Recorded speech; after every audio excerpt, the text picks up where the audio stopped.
Donc bonjour, je suis Stéphane Quéré, je suis enseignant au Master Criminologie au CNAM, Conservatoire national des arts et métiers, et par ailleurs j'édite un bulletin de veille sur le crime organisé, sur toutes sortes de crimes organisés. Voilà. Très bien.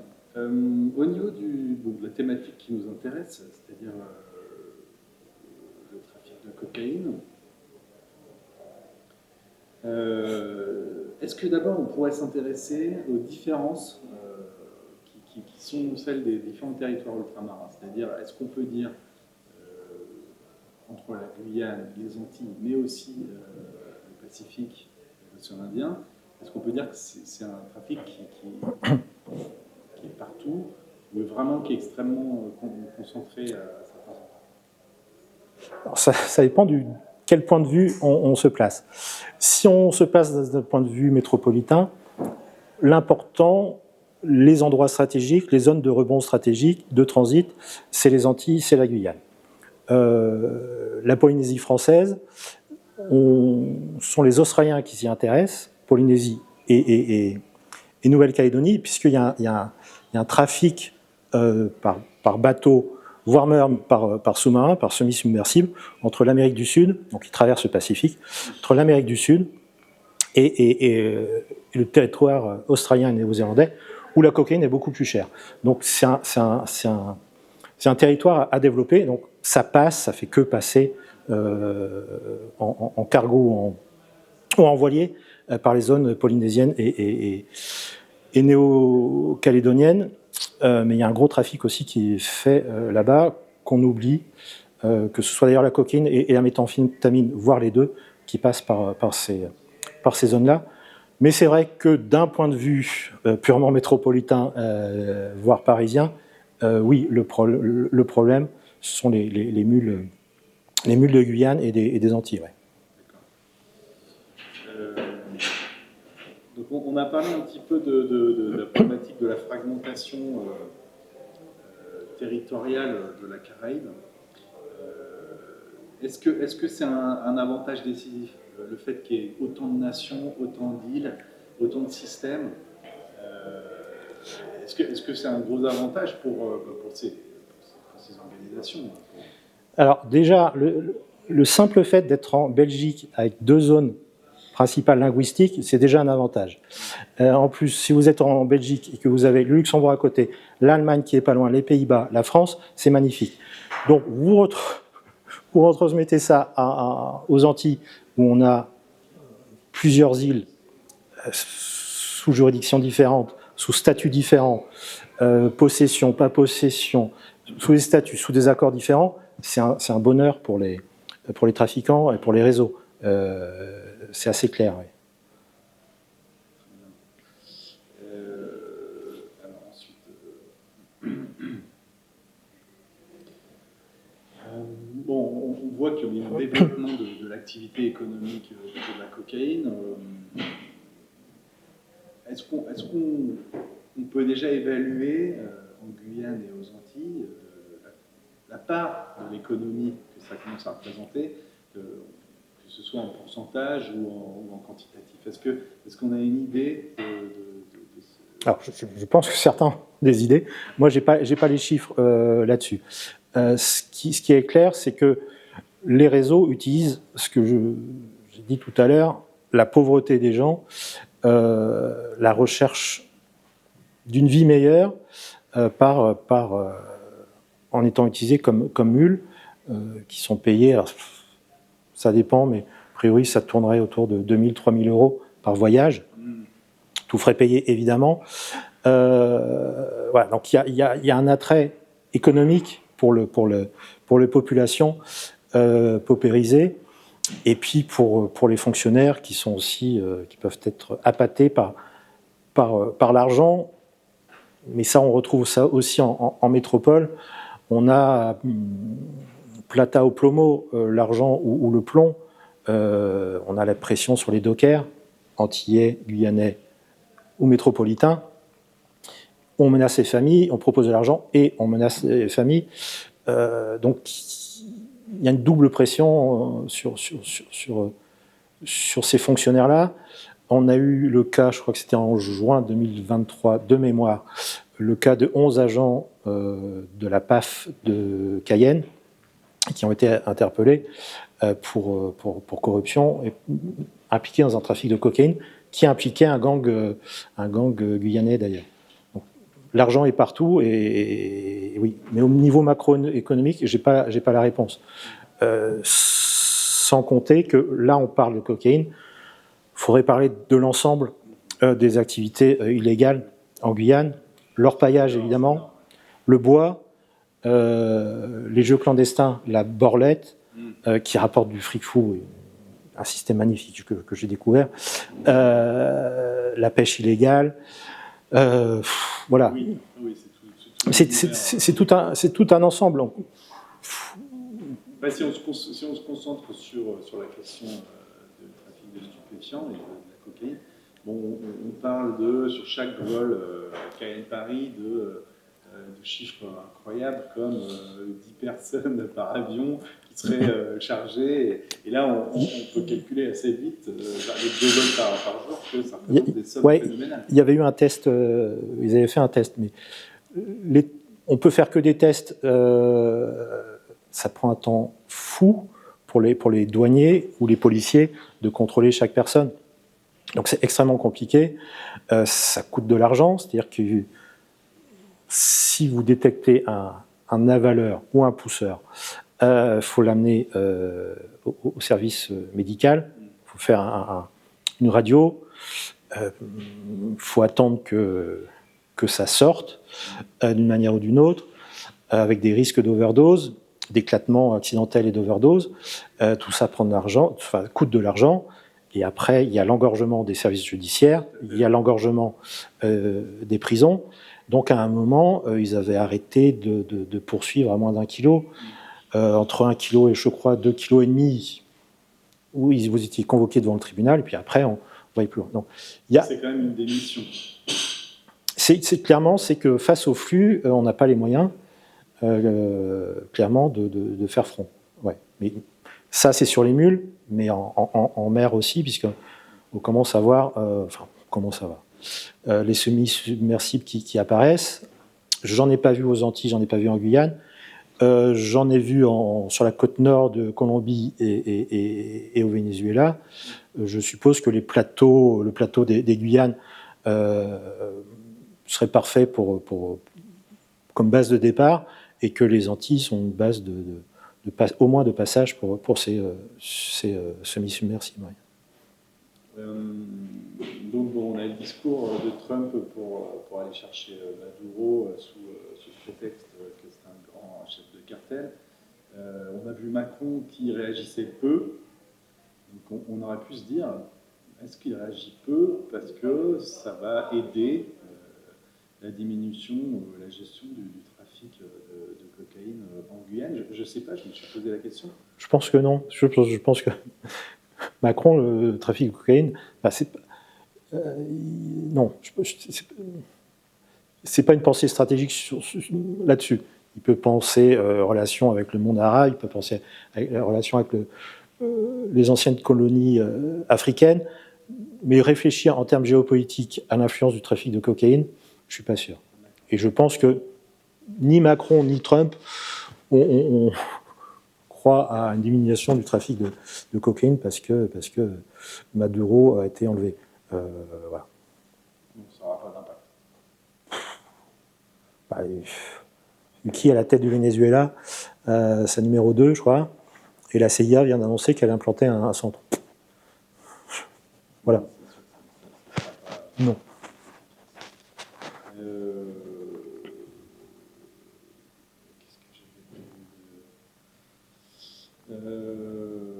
Donc voilà, on a parlé de toutes ces questions.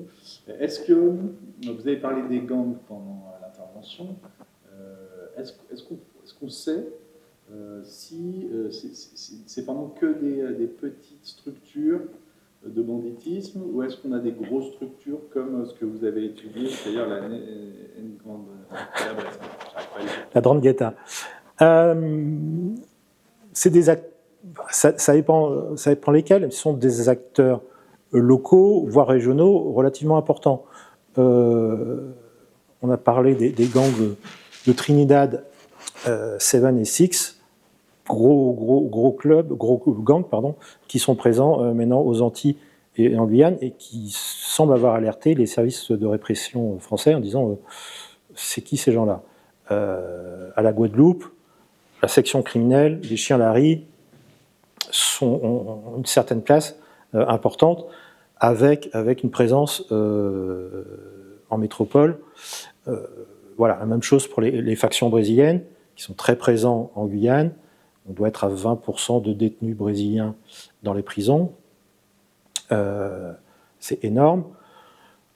Et puis, on a une politique, alors peut-être que l'administration pénitentiaire n'a pas pris en compte un certain nombre de choses, mais on a une politique de transfèrement pour casser les réseaux vers la France qui permet de diffuser ce mode de vie de gangs, de factions brésiliennes, qui sont déjà implantés en Europe, évidemment au Portugal, parce qu'ils sont originaires du Brésil, évidemment au Portugal, évidemment en Espagne par capillarité. Il y a des signalements en France, évidemment que si on transfère des détenus brésiliens, membres des factions de Cayenne, aux établissements pénitentiaires franciliens, ça va diluer le problème et ça va permettre aussi des connexions avec des trafiquants, notamment de banlieue. D'accord. Je vais aborder comme sujet. J'ai oublié.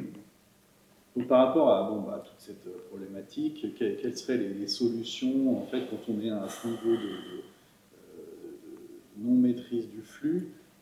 Qu'est-ce qui reste pour les gouvernements? Est-ce que une forme de légalisation ne serait pas une solution pour arrêter de s'enfoncer, de créer de la criminalité?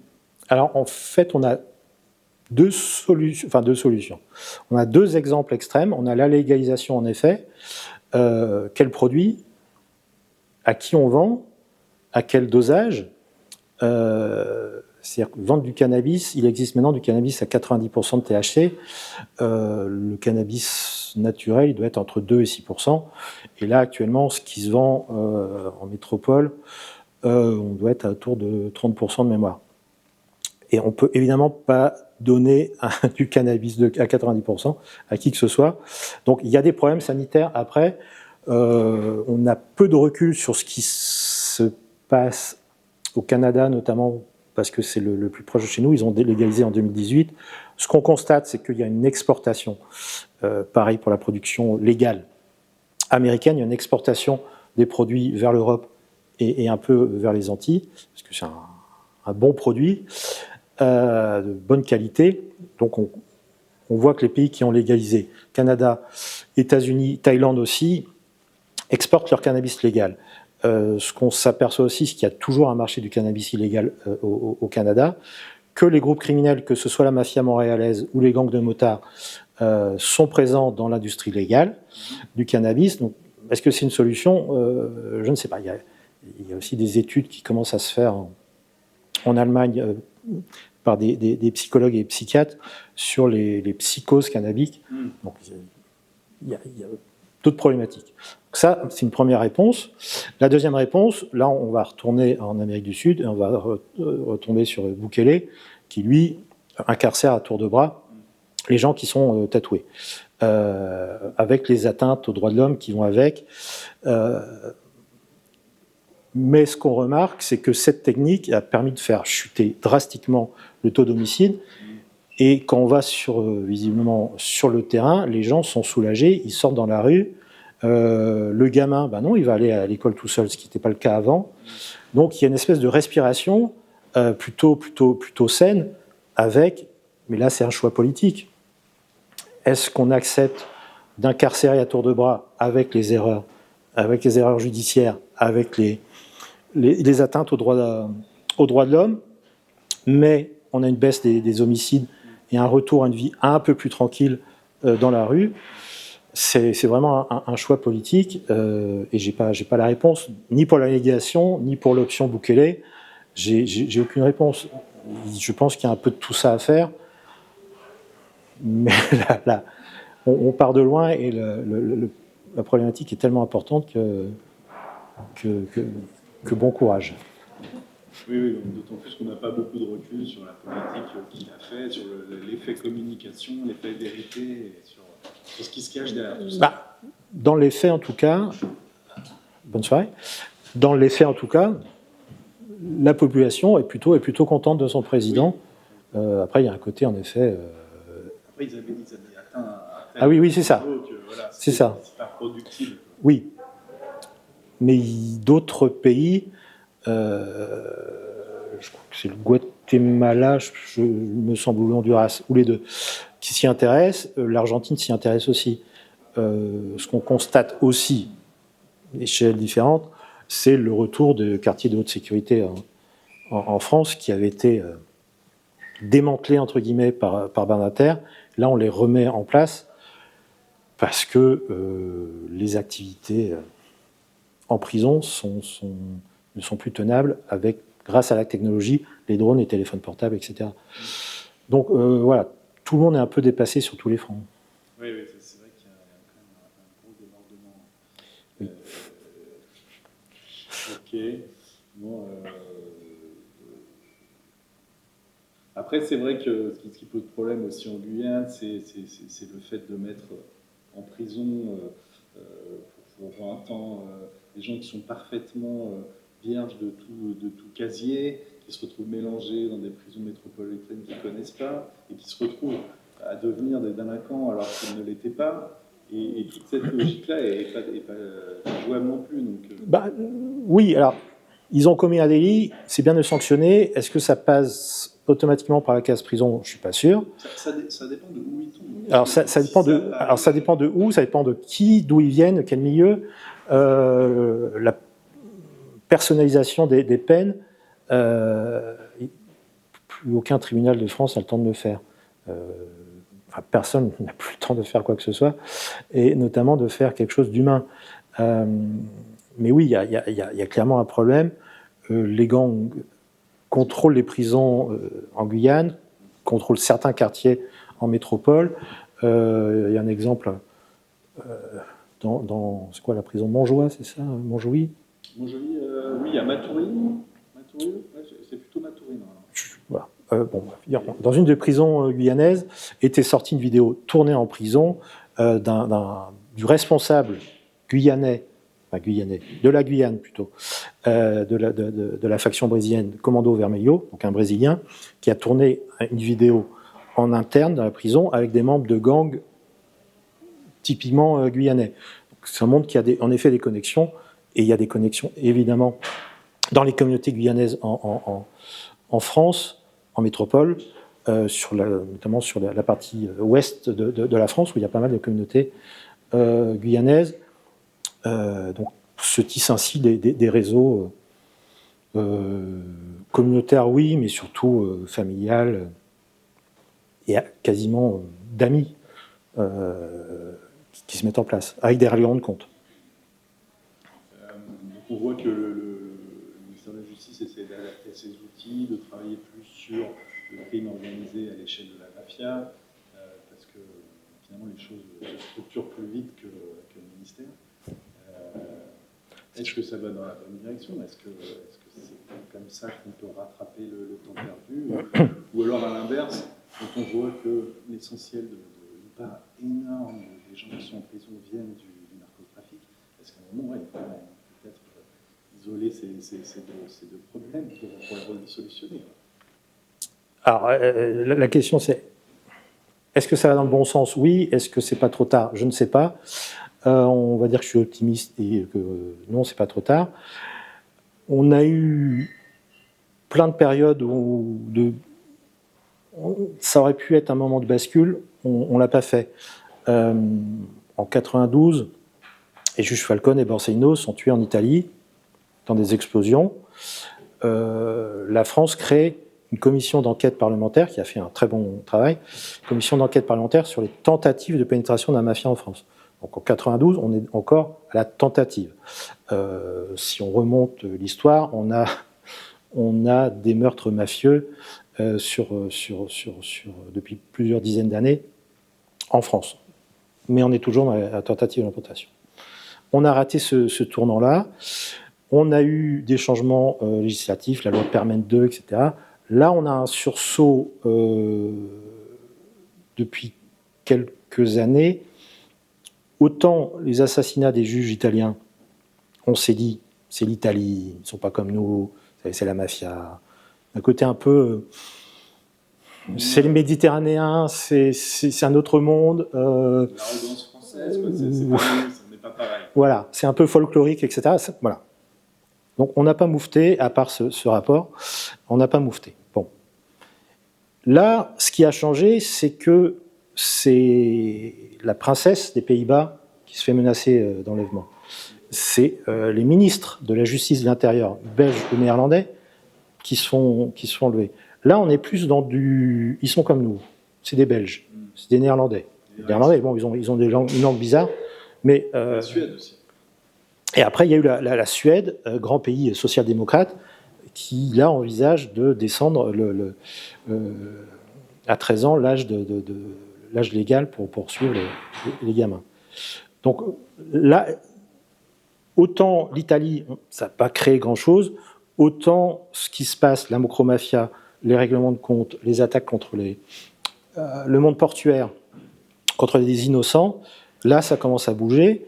En plus, qu'à Marseille, on a de plus en plus, hélas, de victimes innocentes.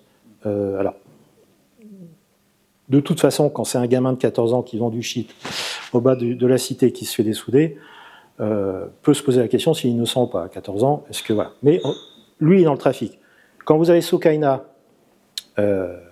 étudiante de 22 ans, qui est dans sa chambre, au 3e étage, qui révise et qui se prend une balle, là, ça interpelle. Là, ça interpelle. Après, il y a eu un moment aussi, c'est oui, mais c'est Marseille. Marseille a toujours été différent, un peu comme la Corse.